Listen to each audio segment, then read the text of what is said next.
تو ہمارے ساتھ جو ڈرائیور تھا وہ احمدی نہیں تھا. نہیں تھا وہ کہاں سے دیا تھا؟ وہ لاہور سے ہمارے جو ملک محمود صاحب ہیں میری بھانجی کے. اچھا انہوں نے ہمارے ساتھ تو اسے ہم نے دارالضیافت میں ٹھہرایا تھا. جب 2 راتوں کے بعد واپس آئے تو وہ دل سے احمدی ہو گیا. حالانکہ پہلے جا چکا تھا لیکن نہیں ہوا. اس نے خود سنایا کہ جب پہلی رات وہ سویا تو حضور، اب یہ معلوم نہیں کہ آیا حضور خلیفہ رابع یا حضرت مسیح موعود علیہ السلام اس کی خواب میں آئے، کیونکہ وہ معلوم نہیں، اس نے دیکھا تھا جو ریسیپشن میں فوٹوگراف. تو کہنا حضور آئے ہیں خواب میں، وہ کہتے ہیں کہ عیسائی مسلمان ہو رہے ہیں، اٹھ اور تو بھی تبلیغ کر. تو کہنے لگا پھر خیر میں وہ مسجد مبارک چلا گیا نماز پڑھنے کے لیے. بعد میں پھر اسی روز دوسرے دن جب 10-11 بجے قریب کہتا ہے میری آنکھ لگ گئی، اور پھر کچھ غالباً اس کا دل کہتے ہیں کچھ ڈاواں ڈول ہوا یا جس طرح بھی، تو پھر خواب ڈاواں ڈول ہوا جی. تو اسی طرح سچائی کی طرف مائل ہوا؟ نہیں مائل نہیں ہوا حضور، کچھ تھوڑا سا پیچھے ہٹا پھر. جی. تو پھر حضور نے جیسے حضور خواب میں آئے کہنے لگے کہ یہ کیوں تمہارے دل میں یہ کیوں خیال پیدا ہو رہا ہے، یہ تم مضبوط کرو اپنے ایمان کو. کچھ اس طرح کی خواب اس نے. پھر کہتا میری آنکھ کھل گئی. اس کے بعد کہتا کہ اب میں احمدی ہو گیا ہوں. الحمدللہ. بیعت کر لی؟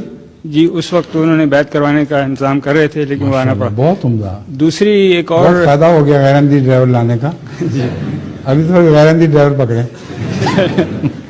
دوسرے ایک اور واقعہ یوں ہے کہ شاید آپ کو معلوم بھی ہو، میری بیوی کی خالہ ایک ہیں جو پہلے احمدی نہیں تھی، میری بیوی کی خالہ. بیگم کی خالہ؟ جی. اچھا. اور وہ آرتھرائٹس وغیرہ کی وجہ سے بڑی معذور تھیں. اچھا. بعض اوقات ان کو اٹھا کے لے جانا پڑتا تھا اور پخانہ وغیرہ لے جانے کے لیے بھی.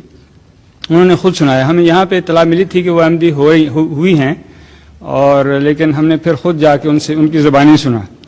انہوں نے بھی یہ بتایا کہ خواب میں حضور آئے ہیں، آپ کا نام لیا، کہ ان کے ہاتھوں میں آپ نے ہاتھ رکھا تو انہوں نے کہا بڑے میرے ہاتھ اس طرح سے ہیں، آرتھرائٹس کی وجہ سے میں کام نہیں کر سکتی. تو آپ نے فرمایا ٹھیک ہو جائے گا انشاءاللہ.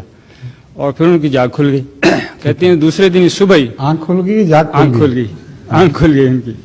تو کہنے لگے کہ دوسرے دن ہی وہ اٹھ کے ان کو طاقت ایسی محسوس ہوئی کہ چل کے انہوں نے ہمیں خود بتایا اور میں نے خود دیکھا ان کو چلتے ہوئے.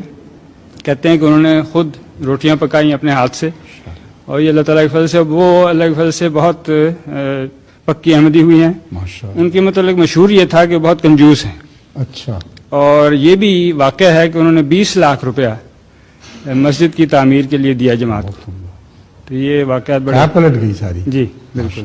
بہت مبارک. گزرے ہوئے 100 سال کی تاریخ گواہ ہے، سائے کی طرح سایہ فگن ہم پہ خدا ہے.